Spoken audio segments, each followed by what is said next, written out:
look at this on your screen. This is water rushing over the top of the Nashville Water Reservoir Dam. You can hear and see the force of that rushing water that caused widespread flooding and evacuation today. And this now is Interstate 64 brought to a standstill again near Nashville, Illinois, in Washington County. Water for hours has been covering the lanes.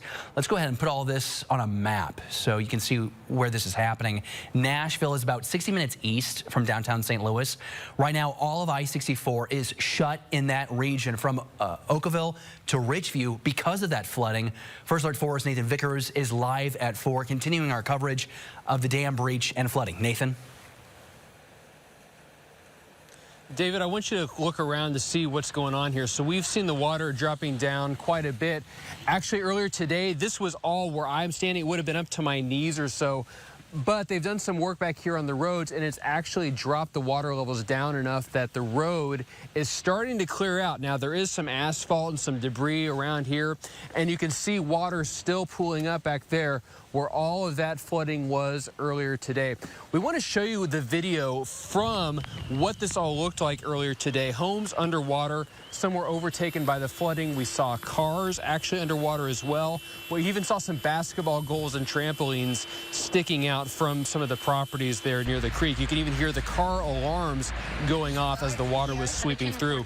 Now, at least a dozen homes had to evacuate. Some of them have taken shelter up the road at a local church. That's Trinity Lutheran, and they're looking after 10 people who are waiting to find out what's going on with their homes, their cars, and their pets. Some of them also have family members who are out of town, but with so many roads and highways closed off in the surrounding area, that's been difficult too. We spoke with Cheyenne Nowakowski, who's here with her child, wondering what's coming later today when she comes. It's been hours since we left when it was really bad, so I'm worried about our other car, which is in the driveway, worried about potential flooding. Like I said, I have animals in the house, which I'm really, really terrified for.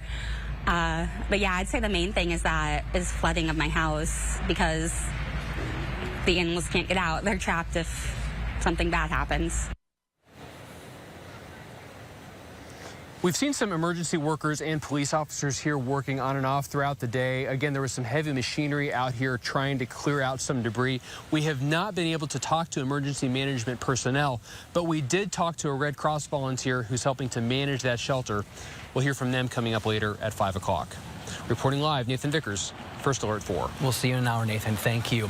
Viewer Stody Reader sending us this picture now here on your screen video, giving us another look at some of the flooding in Nashville. You can see these vehicles moving slowly as that water off in the distance is high and again gushing off in the distance. That is violent water there in the street. That water is moving. Fun times.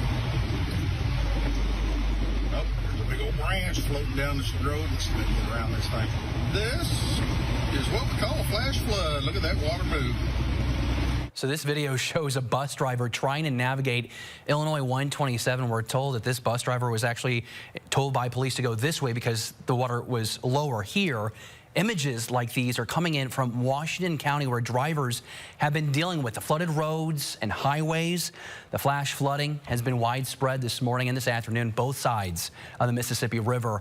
At this hour, many others are being kept from their homes. We want to go to our Susan L. Corey, continuing our live team coverage from the Fenton area, where authorities have evacuated now an RV park. Susan.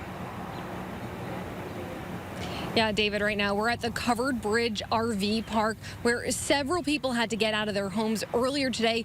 We have seen the water start to significantly drop. Just hours ago, where I'm standing was covered in a couple inches of water, but the worst of it was behind me, where you can still see some of those RVs out there. Now, keep in mind, earlier, some of that grass that you're seeing was covered in water.